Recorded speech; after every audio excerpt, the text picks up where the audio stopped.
Okay, isang mag-aaral po sa mga kaibigan. Ako po ulit si Dave ng Kakwentuhan TV.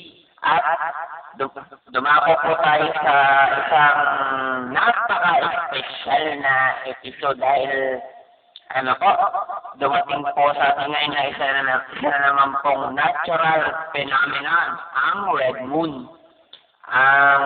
Ito pong phenomenon na to ay ang paghihilera po ng araw ng ating planeta at ang buwan sa likod. Pangatlo yung buwan.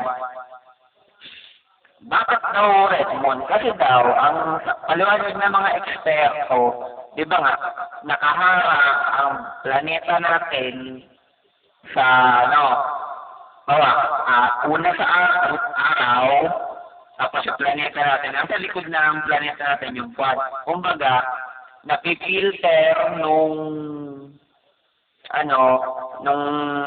planeta natin yung rosy pico, yung mga kulay na na-absorb, yung mga kulay na-absorb ng ating planeta. Tapos, yung pula naiiwan dun sa buwan. At yun naman lang ibinabato na kulay.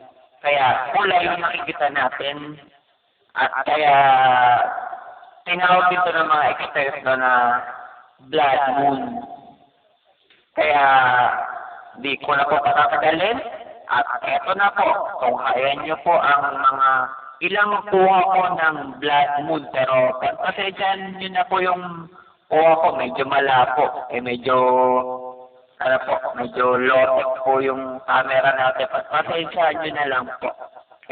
Eto na po.